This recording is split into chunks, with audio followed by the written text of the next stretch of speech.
So, how does a massive $250 million fraud scheme in Minnesota become a central issue in a presidential campaign? Well, today we're going to connect those dots.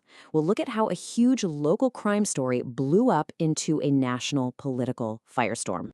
Okay, so you just heard the quote from late 2025. That was President Trump talking about Minnesota's Somali American community. And look, this wasn't just some random comment out of the blue. It was laser focused on a community that was already right in the middle of this enormous headline-grabbing scandal. And this whole political mess, it's all happening against the backdrop of a truly staggering crime. We're talking $250 million stolen from a program that was supposed to, get this, feed hungry kids during the pandemic. I mean, it's a case that has absolutely rocked Minnesota to its core. All right, so that's the big question, right? How are these two things, this massive fraud and this political attack, how are they connected? How did a local crime story end up as a weapon in a national political fight? And, what does all of this mean for Minnesota's future? Let's get into it. To really get what's happening today, we've got to rewind the clock. I'm talking about 30 years ago. We need to see how this community even ended up in the American Midwest in the first place. Yeah, this story doesn't start in Minneapolis at all. It starts thousands and thousands of miles away, over in East Africa. It kicks off with the total collapse of the Somali government way back in the early 90s. So in 1991, civil war breaks out and it creates this huge refugee crisis. A year later, the U.S. starts issuing visas. But, and this is interesting, the first wave of refugees didn't go to places like New York or L.A. Nope, they ended up in small towns like Marshall, Minnesota, for jobs in meatpacking plants. It was only later that they started moving to the Twin Cities to, build a bigger, stronger community. And man, did they thrive. Minnesota basically became the hub for the Somali diaspora in the U.S. We're talking about a community of around 80,000 people today. They built these incredibly vibrant neighborhoods, like the famous Little Mogadishu in Minneapolis, and really established themselves. Now, here's a key fact, and you're going to want to remember this for later. Over 90% of them are either U.S. citizens or came here legally as refugees. That's super important. But, the story of this community over the past 30 years, it's really a tale of two totally different, almost competing realities. It's really night and day. Okay, so on one side of the coin, you have these incredible success stories. We're talking hundreds of Somali-owned businesses, real political power with figures like Congresswoman Ilhan Omar, and just this amazing cultural enrichment. But on the other side, the community has faced some really serious challenges.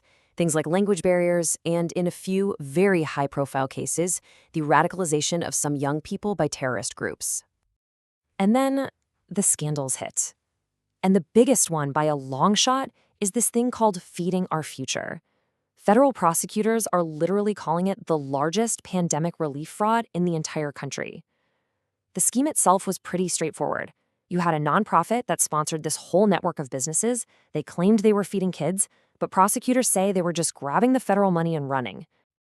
I mean, the scale of this thing is just mind-blowing. $250 million gone. 78 people have been charged, and almost all of them are of Somalian ancestry. And that money, it didn't go to food for kids. Prosecutors say it went to luxury cars, huge houses, and even real estate overseas. Just incredible. And here's the kicker. This wasn't just a one-off thing. Prosecutors started pulling on this thread and found a whole pattern of fraud. Similar schemes were targeting state housing programs and even autism therapy programs. And they found a really critical reason why this went on for so long. Whenever state officials tried to raise a red flag, they'd get hit with threats of lawsuits, accusing them of being racist. And that, right there, just shut down the oversight. Okay, so you have these very real, very local crimes. How in the world did they become the fuel for a national political firestorm? Well, the answer, for the most part, comes down to one person. President Trump had been targeting this community for years, often zeroing in on Congresswoman Ilhan Omar. It started back in 2019 with those go back tweets, which then turned into those infamous send her back chants at his rallies. But then, in December of 2025, the rhetoric just exploded. It became way more direct, way more sweeping, and was aimed at the entire community. And it wasn't just words. Action followed very, very quickly. Federal immigration authorities launched something called Operation Metro Surge. This was a targeted enforcement operation in the Twin Cities, and its focus was specifically on Somali immigrants. And this is where you really see a huge disconnect in the whole political debate. So, along with these raids, the administration ended what's called Temporary Protected Status, or TPS, for Somalis. Now, TPS is what protects people from being sent back to countries that are considered unsafe. Ending it sounds like a massive deal, right? But here's the thing. It actually affects less than 1% of the Somali community in Minnesota. Why? Because remember what we said earlier? The vast majority are already legal refugees or full-blown U.S. citizens. So what you have is this really toxic mix of massive, real fraud on one side and highly targeted political attacks on the other. And that combination is now shaping the future of Minnesota, and it's creating some really deep divisions there. Politically, this fraud created a huge headache for the state's Democratic governor, Tim Walz. Just look at the state housing program. Its budget went from under $3 million to over $100 million in just 4 years. Investigators say a lot of that was just straight-up fraud.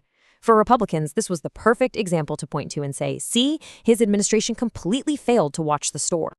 And because of that, these fraud scandals are now a central line of attack in the upcoming 2026 governor's race. It's put the Democrats in a really tough spot. They have to walk this super fine line. On the one hand, they have to prosecute the people who committed the crimes. But on the other, they have to defend the wider community from what they're calling xenophobic political attacks. And what about the community itself? Well, the Somali community and its allies have pushed back hard, with a mix of defiance, anger, and a lot of solidarity. You've seen interfaith groups coming together, local leaders speaking out, and this is really telling. Even some Minnesota Republicans have publicly pushed back against the president's rhetoric. That shows you just how divisive these comments have been right there on the ground. So all of this leaves us with a really tough question, doesn't it? The crimes, they were absolutely real. The cost? It's enormous. But what happens when that very real fraud gets turned into a political weapon to attack an entire community? How do you hold people accountable without falling into prejudice? And maybe the biggest question of all is, how does a community like this find justice? Not just from the criminals inside their own ranks, but from the attacks being thrown at them from the outside.